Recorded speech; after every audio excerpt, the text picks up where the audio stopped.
Good afternoon. My name is Montgomery Blair Sibley. I'm the attorney for Larry Sinclair, and I just want to give you an overview of how we're going to proceed this afternoon. First, the National Press Club rents space. They do not condone or endorse the views of the people who rent the space. And we've been overwhelmed with people criticizing the National Press Club, and we just want to make it clear, Larry is here because he rented this room, and as a result, he's allowed to get up and say what he wants to say. The National Press Club has nothing to do with that. Mr. Sinclair is going to make a brief statement. You will be provided copies of that statement once he's done. And after that statement, he will entertain any reasonable questions and try to answer them. The procedure for doing that will be this microphone, because we're being recorded and we want to make sure your questions are recorded so that we get a full question and answer for the video that's being made today. I will come around the room. I will not give you the microphone, but I will hold the microphone so you can ask your questions. And at the end of that statement, at the end of the questions, Larry will be leaving the room.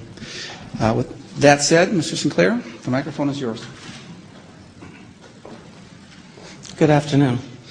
First thing I'd like to do is thank a very personal thank you to Reverend Pastor James David Manning for showing up, for his support. Thank you so much for being here. It means a great deal. Good afternoon. My name is Larry Sinclair. I'm a former recreational drug user, drug trafficker, and I'm a convicted felon for crimes of forgery, bad checks, and theft by check. But I'm also an American citizen.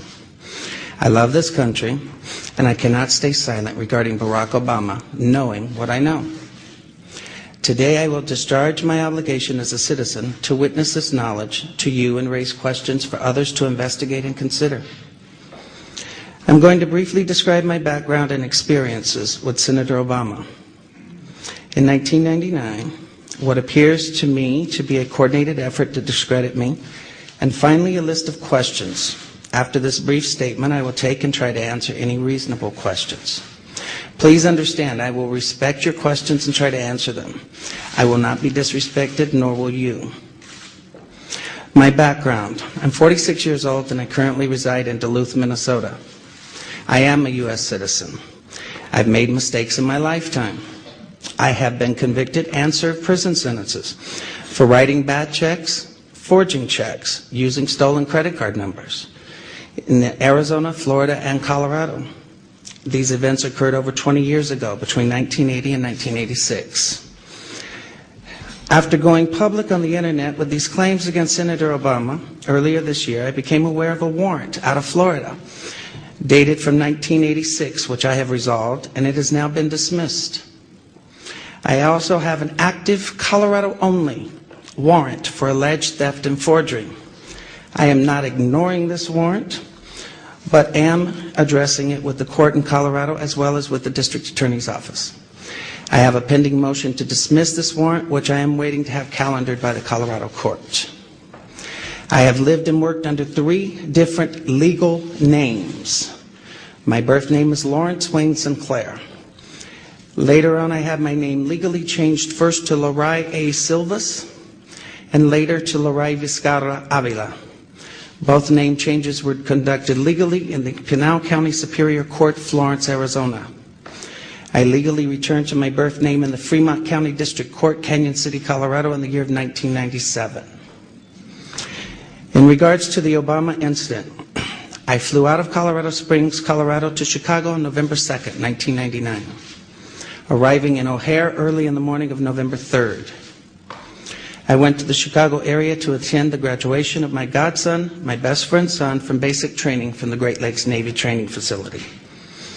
I made reservations at the Comfort Inn and Suites in Gurnee, Illinois, based solely on the location to the training center.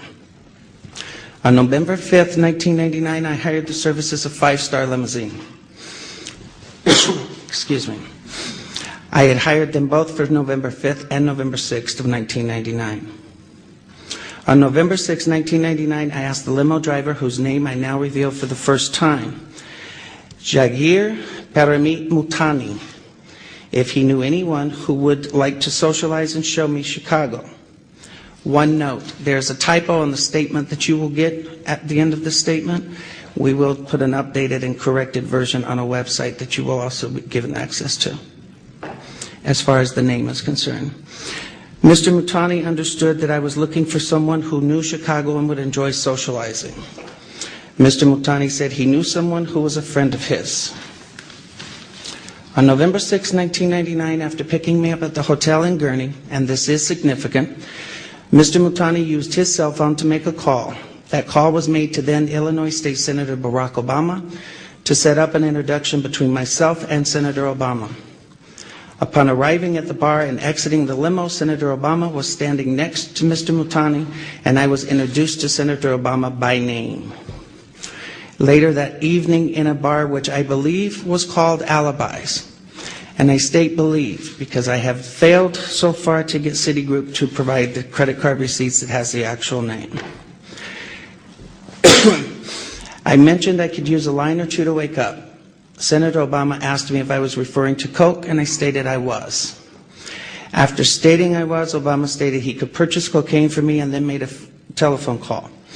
This too is significant, from a cell phone to a presently unknown individual, during which Senator Obama arranged the cocaine purchase. Senator Obama and I then departed the bar in my limousine and proceeded to an unknown location where Senator Obama exited the limousine with $250, which was provided to him by me. Returned a short while later with an 8-ball of cocaine, which he gave to me. I did ingest a couple of lines of cocaine, and shortly thereafter, Senator Obama produced a glass cylinder pipe and packet of crack cocaine from his pocket. Obama then smoked the crack cocaine. I performed fellatio on Senator Obama in the limousine during the time Senator Obama was smoking crack cocaine, after which I had the driver take me to my hotel, the Comfort Suites, Gurnee, Illinois. The following day, November 7th, 1999, Senator Obama appeared at my hotel room, unannounced, uninvited, where we again ingested cocaine and I again performed fellatio on Senator Obama.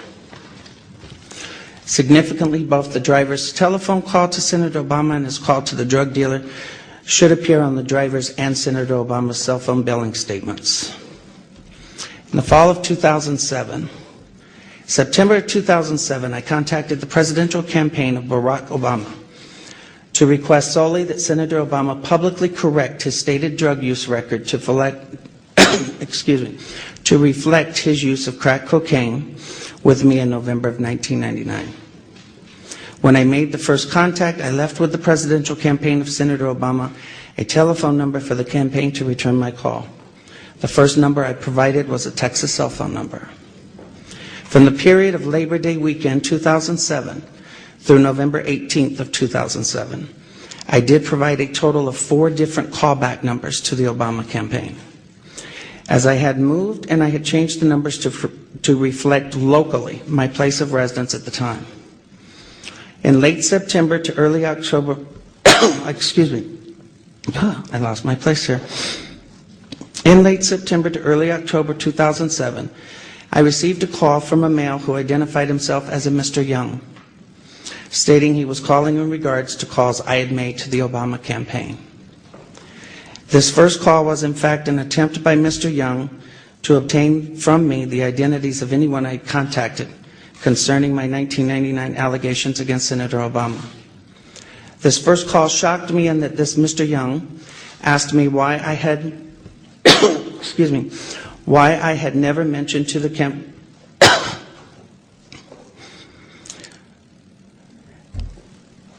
shocked me as I had never, hold on, so I'm lost here. Thanks, because this is getting, I can't even see it. The first call was in fact an attempt by Mr. Young to obtain from me the identities of anyone I contacted concerning my 1999 allegations against Senator Obama. The first call shocked me in that this Mr. Young asked me why I had not asked Senator Obama to disclose the sexual encounters I had with Mr. Obama in 1999. I was shocked as I had never mentioned to the campaign or anyone working for the campaign any sexual encounters, as my call was prompted by drug allegations only. The call ended with Mr. Young stating I would hear from someone in a few days.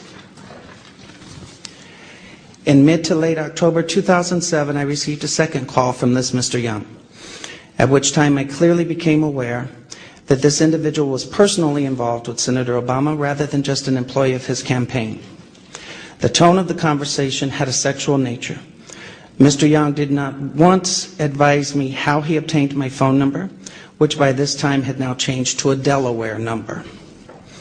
In late October 2007, I received a text message from the gentleman identified as Mr. Young, in which he stated he was intimately involved with Senator Obama and that Obama was discussing with him and his pastor how to publicly acknowledge Senator Obama's drug use in 1999, and that Obama wanted to be sure I had not discussed the sexual encounters or drug incidents with any media at that time.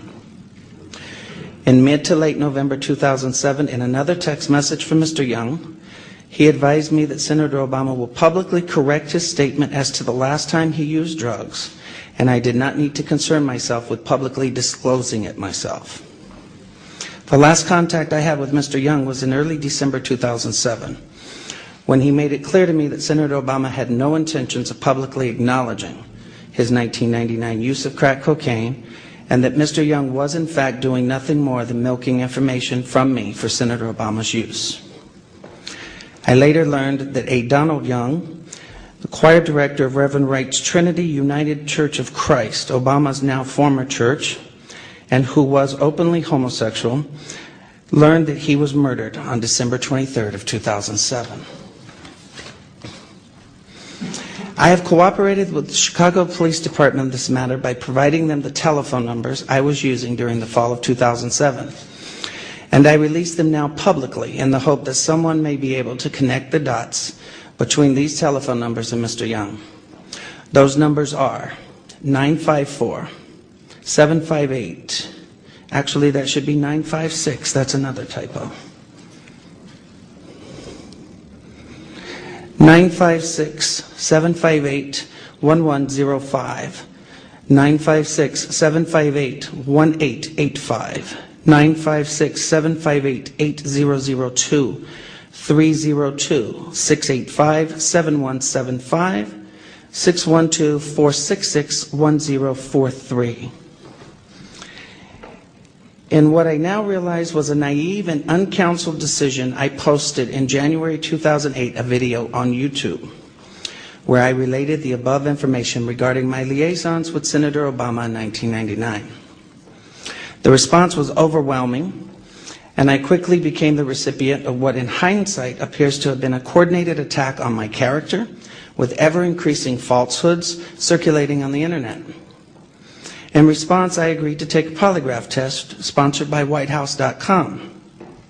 The results of that test have been partially revealed to the end of labeling me a liar and taken as gospel by all. I'd like to make the following comments about that polygraph test. First, I have been subsequently advised that WhiteHouse.com was a website dedicated to anti-Clinton pornography until earlier this year. In fact, until January of 2008 to be exact. Second, I have now come to understand that lie detectors are junk science at best, which is why courts of law refuse to use them. Third, a review of the results by a George W. Matchik, PhD of antipolygraph.org, raises serious questions about the legitimacy of this particular examination.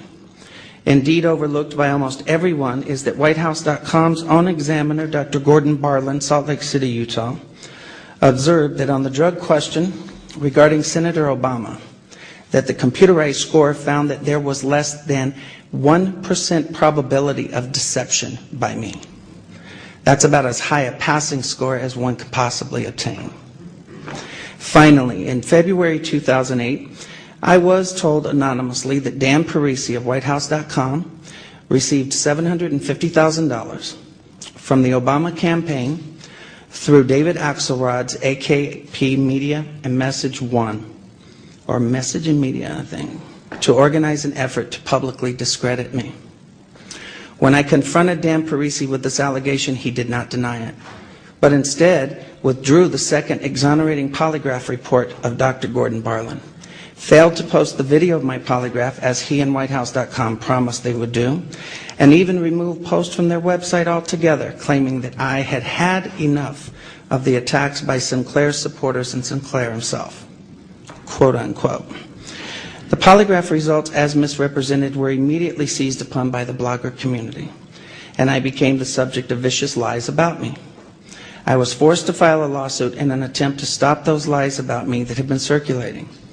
That lawsuit sought to obtain the proof of what I was saying about my contact with Senator Obama through subpoenas for the identities of the anonymous bloggers, so they could be linked to the Obama campaign and relevant records of the cell phone companies to prove the truth of my allegations. To date, though the lawsuit is now over 90 days old, Judge Henry Kennedy has refused to permit the suit to move forward so this evidence may be obtained. In conclusion, in sum, you can discredit my story, and then you can make your decision on who should be next President of the United States. The burden is now off of me, as I have told my story without the distortions that have been intentionally heaped on me, and what my lawyer tells me is an ad hominem attack. Shoot the messenger so you don't have to hear the message he is bringing.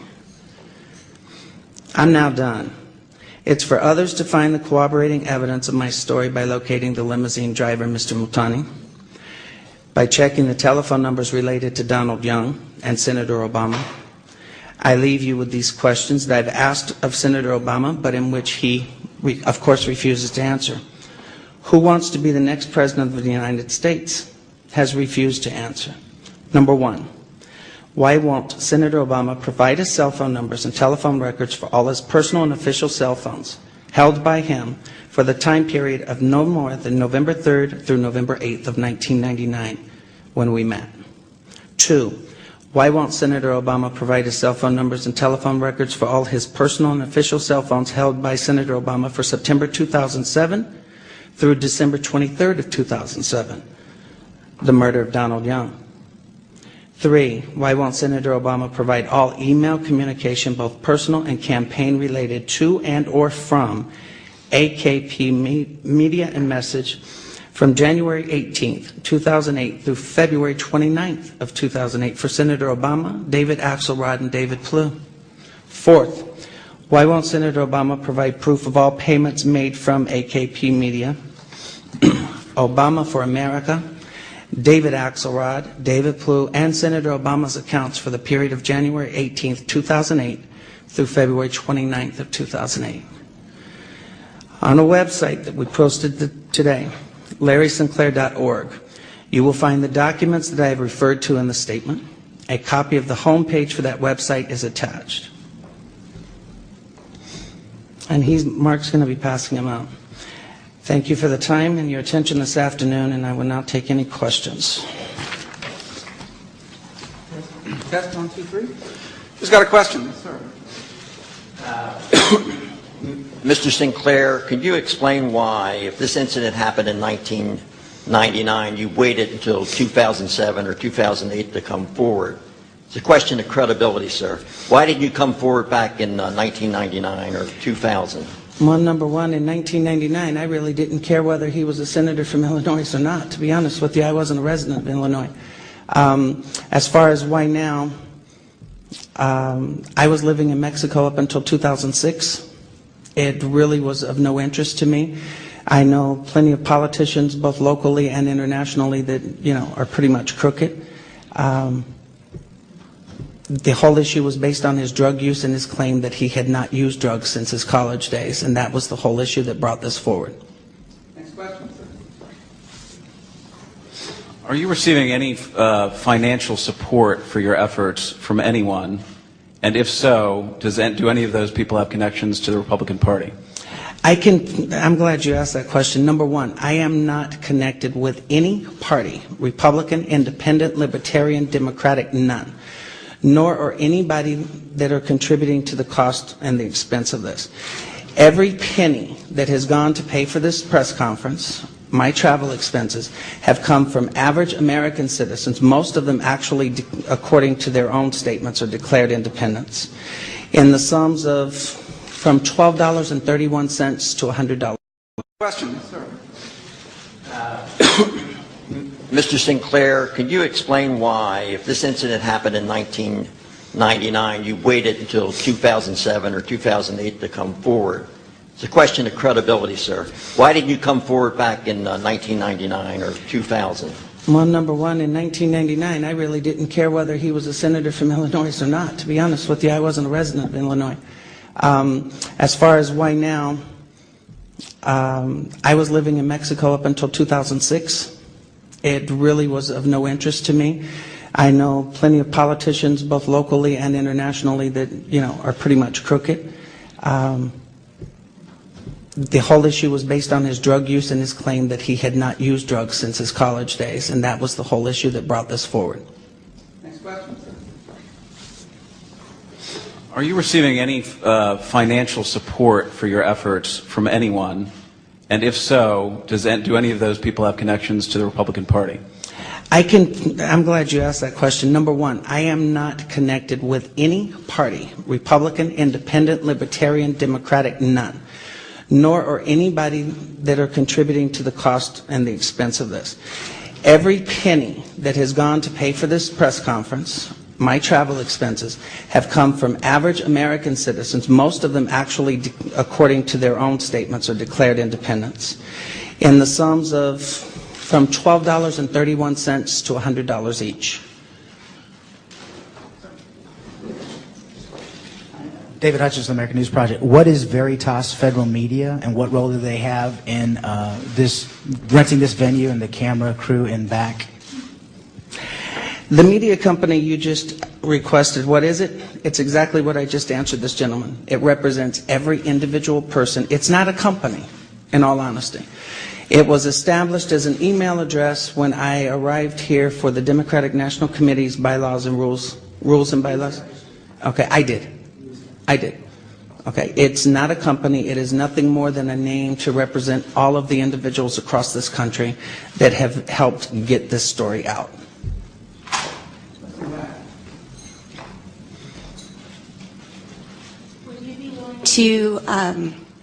Would you be willing to share your mental health records with the public?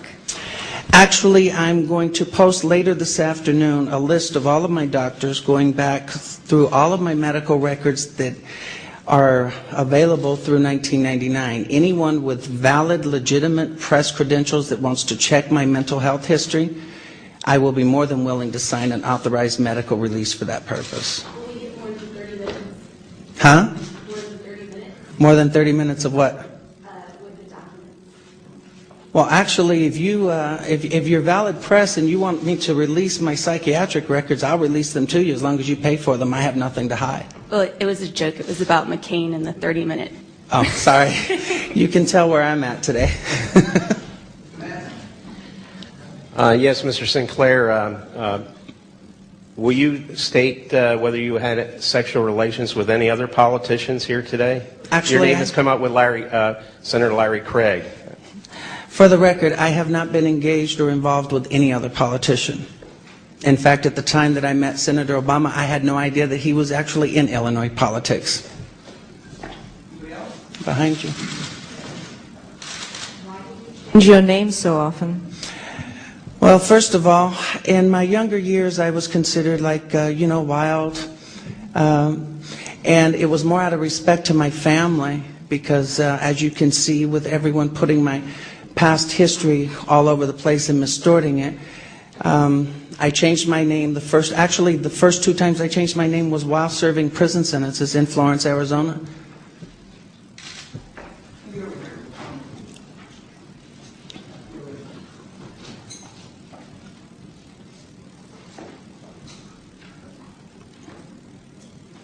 You said that he was introduced to you by name. You didn't know he was an Illinois politician. And why would he be introduced by his true name to you, and you would know that he was a politician over the years? How did you realize that it was him? I mean, because if he's going to engage in sex and drug taking and he's a renowned politician in Chicago, it strikes me as a little bit strange that they give you his real name through a limo driver. I mean, that story doesn't make a lot of sense to me. And how would you remember for 10 years when you lived away and then recognize him on TV, or how? Okay, first of all, yes, he was introduced to me by name, okay? He was introduced to me as Barack Obama. And as far as me not knowing that he was a politician locally, I was not a resident of Illinois. When I became aware of exactly who he was when he gave the keynote speech at the Democratic National Convention in 2004 while I was living in Mexico watching it on Sky TV. No, I did not say that. I told you he was, in fact, introduced to me by name. I have always stated that he was introduced to me as Barack Obama by the driver and by Barack Obama himself, sir. Always. Hey, Larry, how much did this whole event cost you? And what are you doing now for a living? Well, as far as anybody wanting to know the final expenses, I would have to check because I've had a few things changed in the last 24 hours. But as of Monday morning, I think it came to a total of $4,126.89. And what I do for a living, I am disabled permanently due to severe nerve damage and spinal injuries. And believe me, it's killing me standing up here this long, but I'll take the question anyway.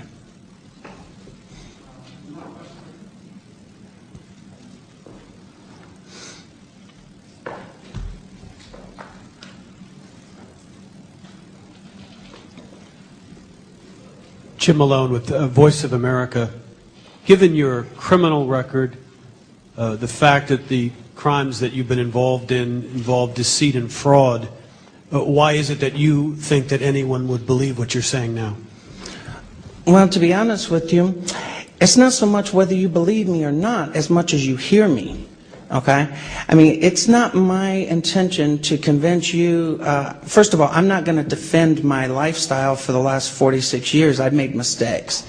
But I've always admitted to anything I've done, including these crimes. Okay? I can't tell you why to believe me other than the fact, I'm not saying believe me. I'm saying, you know what, here's the information. Look at it, do your own research, but do it based on the facts. Stop doing it based on this constant misinformation and misrepresentation that's been circulating on the internet. I'm going to give you everything in writing and you make your own decision. What time did you meet him on November 6th, and what time did he arrive at your hotel in Gurnee the day following? We met in the early evening on November 6th. As far as a specific time on November 7th, I cannot provide that to you. And I know where that question's coming from, but I cannot provide that to you. You know where it's coming from. Thank you.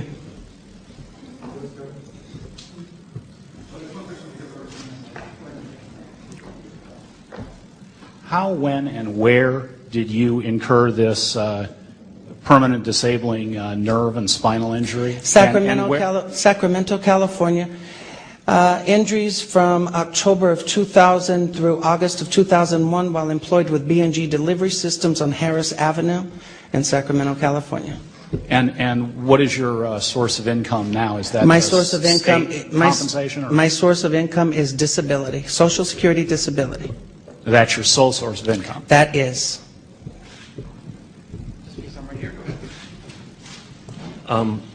We all recall the claims and counterclaims and what happened with the Clinton allegations vis-a-vis Monica Lewinsky. Can you offer any physical evidence, any identifying physical features and so on that can support your claims? I have already announced that I would identify certain physical features, but I will not do it at this time. It will be posted later at the advice of my attorney after we've discussed the specifics.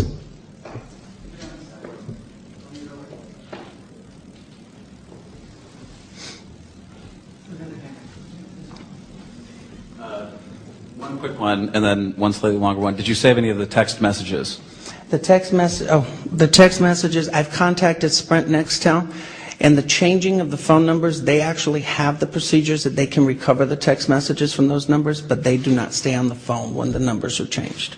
And then when you were discussing the results of your polygraph, you first impugned the veracity of the test by saying that it was, quote, junk science. But then a few moments later, you said you scored very well in one respect. So it's unclear whether or not you actually are staking some of your claims on the polygraph. No, actually, as far as I'm concerned about the polygraph, I'm not saying that it's good or it's bad. I am saying from the day that it was done and the day after, once I returned home, I was asked questions about the procedure and the process. And I had had a polygraph done once before, back in the 80s. And I specifically instructed the examiner, I knew darn well you didn't put the blood pressure cup and the whatever on the fingertips on the same hands. And he was advised of the nerve damage and the fact of the circulation, and I have bilateral ulnar nerve entrapment in both arms. All right, I can't tell you how they did it. I will tell you that his report from Dr. Gelb to the report to Dr. Bartlett completely contradict each other. The information from Dr. Gelb, who is not a doctor at all, was never sent in totality to Mr. Bartlett. I cannot tell you. I'm telling you that this gentleman with antipolygraph.org, these are his opinions, these are his findings, these are not mine. Okay. I have said all along that the polygraph, I did not feel comfortable with the way it was done. A couple of questions. First of all, given that you've got this record in the past of taking so many drugs yourself, why do you care whether he's taken it? And secondly, he seems like quite an interesting person to spend a couple of days with. Between the fellatio and the drug taking, what did you talk about? I'm sorry? Between the fellatio and the drug taking, what did you chat about? Actually, pretty much nothing, other than the fact of what I was doing for a living, what I was doing in Chicago. Like I said, the entire conversations that we had were pretty basic and casual. His comments as far as what he did for a living, he never once acknowledged being a politician. In fact, he specifically stated he was in public service. You know, with my view, public service can mean just about anything. What was the other part of the question? Why do you care so much? Why do I care?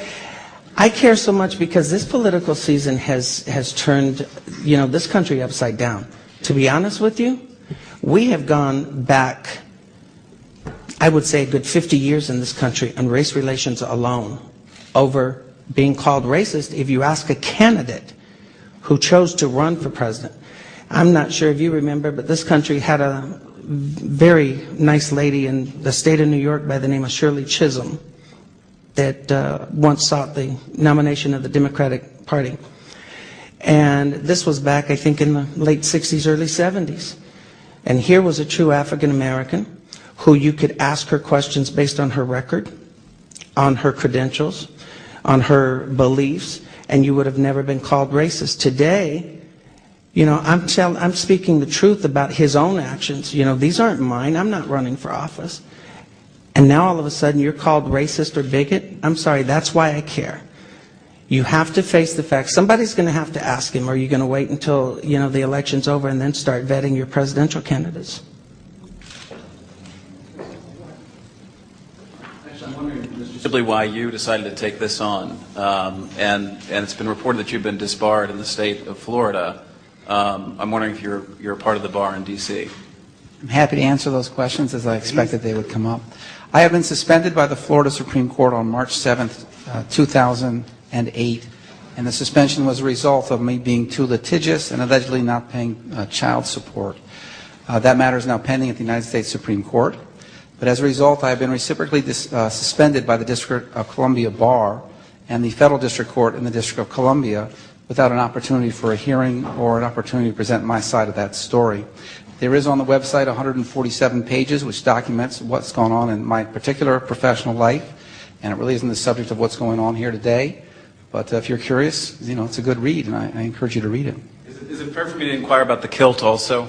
You certainly can. I know it may seem odd to you, but I don't know why men wear pants, but I think it's a function of male genitalia size, and if you're normal to small, pants probably aren't uncomfortable, but those of us at the other end of the spectrum find them very binding. Excuse me, can I say something on your question to the kilt? Actually, I asked him to wear a suit and tie, and he says, why should he be uncomfortable? And I said, because you're paid to be uncomfortable. Look at me. A little more seriously, though. I mean, it's just, I mean, at a very human level here, it's obviously you have tremendous credibility problems, including fraud and deceit. There are questions about you. It's very hard, I think, for probably some of us in the audience to take this whole situation seriously. So the question again is, why are you doing this, and how can you expect us to take this seriously? I'm glad you asked that, and I'm going to tell you how I expect you to take it seriously. I expect you to ask me questions, and I expect you to do your job and actually find facts as opposed to looking at Daily Kos or Fire Dog Lake or Huffington Post or all of these pro-Obama sites that are putting and twisting. Sir, I have not hidden from anything I have ever done in my life. Never. You can go back to the judges in any one of my cases, and they will tell you I have never wasted a taxpayer dime on a trial or even a preliminary hearing. If I did it and I got caught, I said I did it, okay? And I understand you asking about my credibility. You know what? My crimes were 20 some odd years ago, with the exception of the alleged crime in 2001, which I have not ran from, even though I'm being portrayed as hiding and running. I'm not, okay? That's what I'm asking you to do. I'm asking you to actually get facts and then make your decision, rather than fake Washington Post articles saying that I've been investigated 8 times over 25 years for blackmail against politicians, which is not true, but yet you're continuing to repeat it over and over again. Even though it's been proven not to be true, it doesn't matter. It's what is continuously being recycled out there. As long as you tell the truth, which I'm doing, you can talk about anything about my past that you want to. It doesn't bother me. I admit to it. You know, you can't live your life and then run and hide from it later. It doesn't work that way. Well, you say you want us to get facts, but most of what you're alleging is difficult to corroborate. I mean, would the limo driver have witnessed the crack smoking and the fellatio, or were you and Obama the only people? Mr. Multani actually does have personal knowledge of the actions and the transactions that took place in the limo. Let me explain something to you. I was actually in contact with Mr. Multani in the first part of this year. Since posting the YouTube video and the vicious attacks on the internet and the allegations that are constantly circulating out there that nobody bothered to fact check before they continue to post them, this driver has decided, and his family's decided, it's like all of a sudden they want to, disappear. It's my understanding that Mr. Multani's family was in Tupelo, Mississippi as recently as 3 weeks ago. I do know that there were public records at one time, and where those public records have disappeared in a couple of weeks because we had a private investigator down there actually going through public records that were verified just 2 months ago, and now all of a sudden they're not there.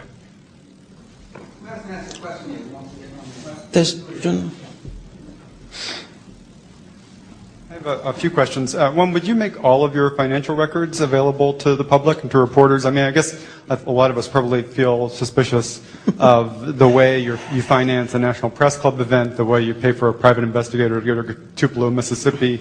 I have no problem with that whatsoever in posting my financial records.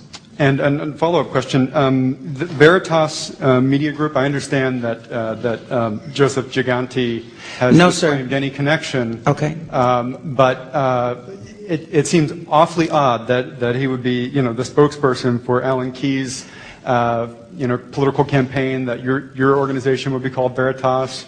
It sounds awfully like a red herring, or what are your comments on that? The name was just, to my knowledge, the name was just drawn out of a hat. This is not something that was done. First of all, Mr. Giganti, as far as I know, has no connections with me. I've never met the man. I've never had any communications with him whatsoever. And he definitely does not finance me. And he has not financed this event. Okay.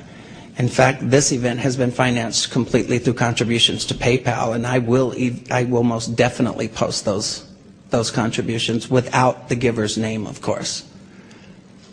Why without the giver's name? Because would you ask me to expose individual citizens of this country that contribute $25 here or $50 there? I mean, the maximum contribution that's been, there's been one contribution of $1,000 and everything else is $500 or below. There's been one contribution of $1,000 and everything else is $500 or below.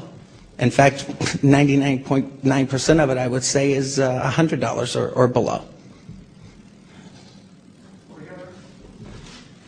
I understand you have a terminal brain tumor. Can you tell us what kind, in what lobe, and how that might affect your mental health? I will release my medical records when someone asks for a signed release. My tumor has been diagnosed, it has been confirmed, it has been verified by the Chicago Tribune, and I will not discuss my medical history at this point other than saying that there will be a list of my doctors up on larrysinclair.org later this afternoon, and anyone interested in contacting those doctors for medical records can do so at your own expense. And I will release them.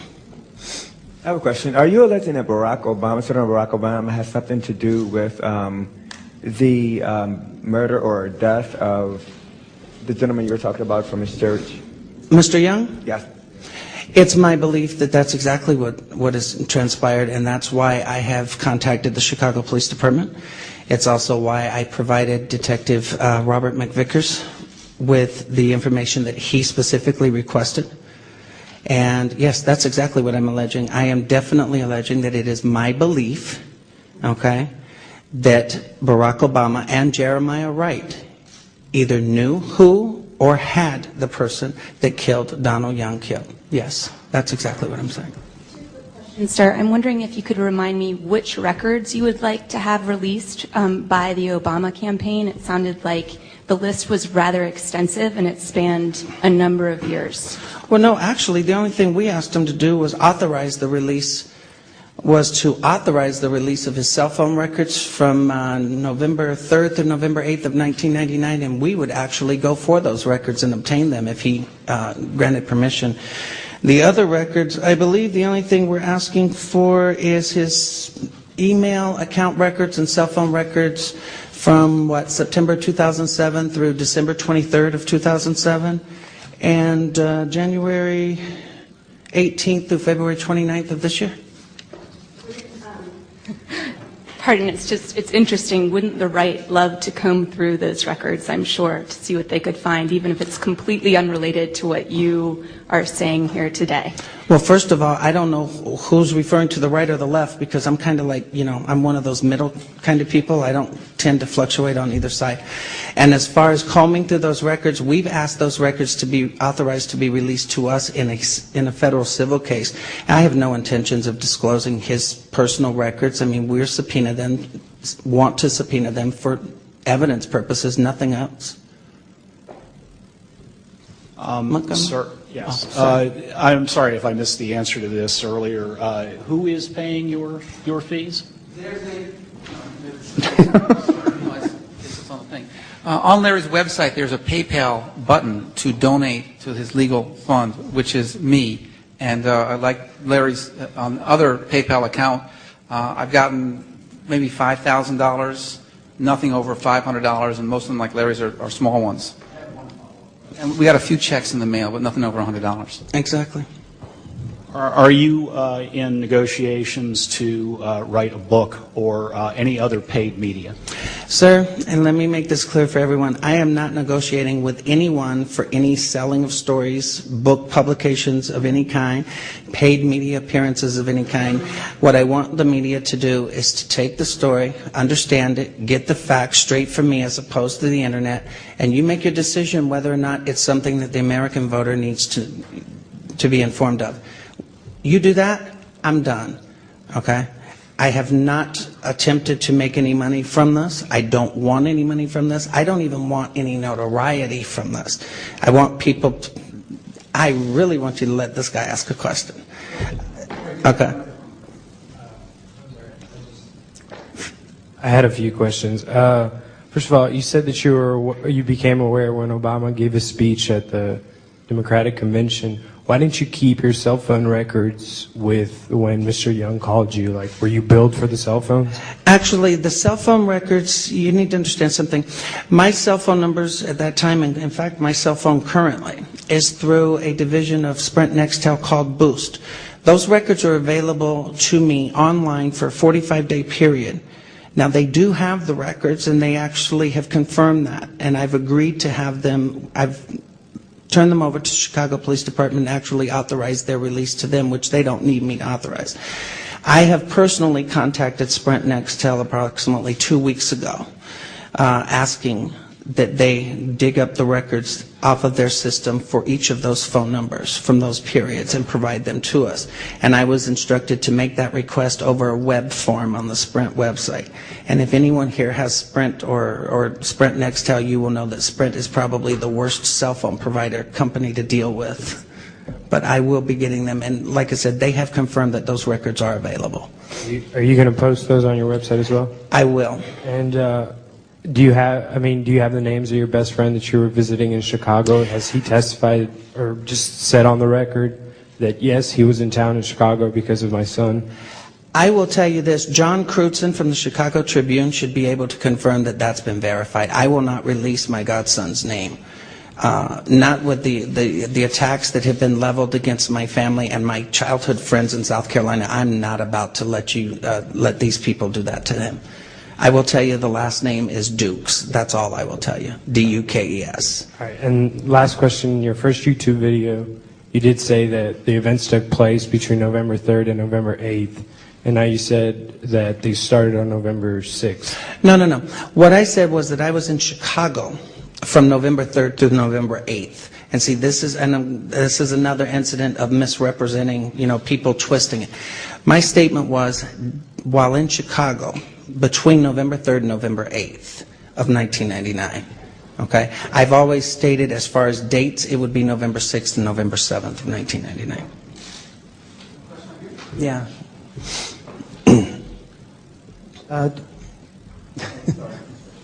Hello. This is a question for both of you. I just want to know, do either of you, what is your position on Barack Obama, whether or not he should be president, and how do these allegations inform your decision? That's between me and the voting booth, so I'll let Larry answer that. As far as me, I've always been straight up, and I said I've never told anyone not to vote for the man. In fact, I personally thought that he was somewhat charismatic, but my whole thing is I don't prefer either one of the three, honestly.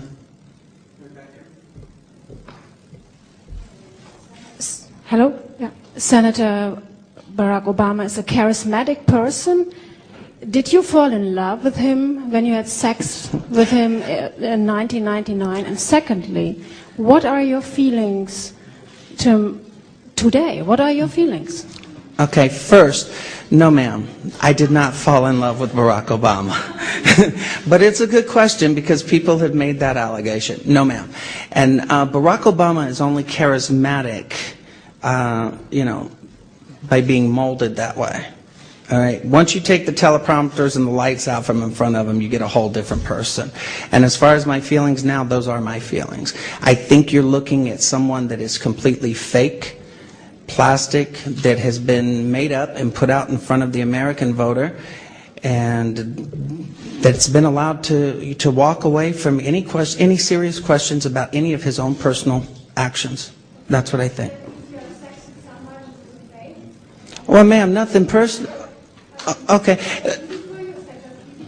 So now I'm going to have to, and don't take this in a disrespectful manner, but let me ask you this. In your entire lifetime, you've never had a one-night stand? I mean, I'm sorry, but, let's deal with reality here. Let's not act like, people go around and fall in love. I mean, that's the biblical way, but it doesn't happen.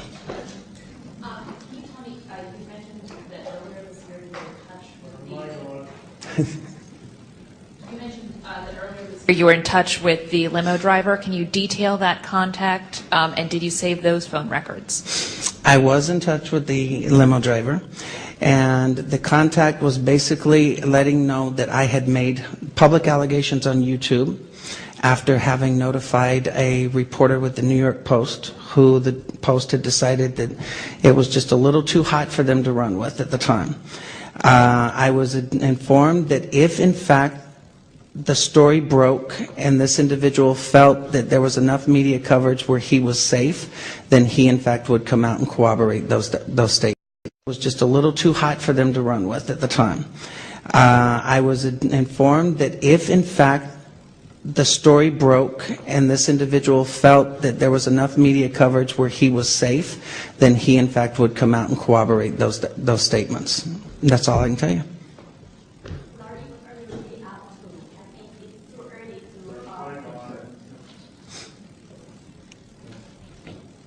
What are you really up to? What kind of justice do you seek? And I think it's too early to impeach the president. Well, let me ask you this. You say it's too early to impeach the president, so you've already elected him. I thought that was the whole process of having an election in this country, of the candidate actually being vetted before the American public. Nothing personal, and believe me, this is not personal between me and Barack Obama. The only part of this that has become personal between me and the Obama campaign is the organized and orchestrated attacks against me and my family on the internet. That's the only personal part. Outside of that, these are true statements. My thing is, what you just said, I think you want to ask your next president to be truthful with you and not put up a book that he claims, oh, I was a street kid who found my way later. But later is not quite 1999. That's all I asked him to do originally, was just admit that his drug use was still current as of 99, okay? Sinclair, you said you first came to Washington with the Democratic National Committee Rules Committee session. Is that correct? Well, I originally came to D.C. the first time, I think was May 28th was my arrival. That's correct. Right. At that time, did you have any contact with anyone from the Hillary Clinton campaign? Are you referring to anyone that's official with the campaign or someone who official supports? or unofficial? Official or unofficial? I've had no contact, to the best of my knowledge, with anyone that represents the Clinton campaign or any other campaign. As far as speaking with people who adamantly support Hillary Clinton, yes, I'm sure I've spoke to quite a few of them on that day. So you're saying, to the best of your knowledge, you don't know if you spoke to the best of my knowledge, I do not know. But there is a possibility that you could have. What I'm telling you, sir, is I'm not going to stand here and tell you that I didn't speak to someone, because I may have spoken to one lady that, you know, represented themselves to be one thing, and that's catch-22, and I'm not going there. I'll wind this up now with just a few more questions. So if anybody who has not asked a question wants to ask one first, I want to give them an opportunity. Montgomery. And then this lady in the black. Can you tell us why you think that Obama and Wright are somewhat involved in the murder of the choir master? My entire opinion of that matter is based on phone conversations with the gentleman identified to me as Mr. Young. This person made it very clear that they were personally and intimately involved with Barack Obama. The first contact that was ever made between me and that person initiated to my cell phone number, which was only left with the Obama campaign. And this person specifically made the statements that he was discussing Obama was discussing with him and his pastor on how to best deal with that situation. And then he ends up dead on December 23rd. That's how I'm saying it. And if I didn't answer it clear enough, let me know and I'll go back. Just one last question. Well, I'm sort of wondering if there's any truth to the rumors that you're at all associated or have been contacted by the Bilderberg group, but that's not my question. That's not my question. My question is, because I think we're all dying to know, especially Mr. Colbert. So, was he well hung? Actually, I've referred to that. You know what? I'm going to answer the question the same way I always have. Barack Obama is a wannabe black man with a white voice, and that's where I'll leave it. Yes, ma'am. How was Donald Young murdered? Donald Young was actually shot execution style, to the best of my knowledge. However, it's my understanding from discussions with the Chicago Police Department as well as from media accounts is that there was no forced entry. The door was closed. And I've always said that I believe Donald Young's murder was actually made to look like a copycat from a murder that was approximately 1 month earlier. Yes, I also read that there were 3 murders, gay murders. They all 3 were connected to Barack Obama's church. I know of a second individual that was murdered who was in fact indeed a member of the choir. As far as the details to that one, I can't really go into it because I'm not that familiar with it. I do know that a Larry, I think the name is Larry Bland, was murdered in November or late October, early November or something. And like I said, I believe that that was the murder that was used as a copycat to kill Donald Young. Nate Spencer that was shot execution style, and then just recently there was an article that came out that Nate died of an illness. But then I saw on his best friend's blog that it was an executed murder. Okay, and that's why what I have done on my blog, and I understand where you're coming from with this because I've been inundated with these questions and people have made allegations, and I've tried to keep it simple. I cannot speak on Nate Spencer. I cannot speak on Larry Bland. I have asked everyone to actually get their facts correct before they post information regarding these individuals' deaths. I spoke on Donald Young's death because I'm familiar with exactly what happened, and I believe I know who had it happen. In terms of sexual orientation, how do you identify gay, straight, bisexual? Who, me? I've been gay all of my life. Unfortunately, for some people who don't understand the lifestyle, I mean, I'm not one of those people who argue the point, you're born that way or you change that way. I've always been gay. Time, and Mr. Sinclair is now going to leave the room. I'll be out in a minute or two. If people want to organize a follow-up questions, I'll entertain them and I'll do that as best we can. Thank you for coming today. Thanks, guys.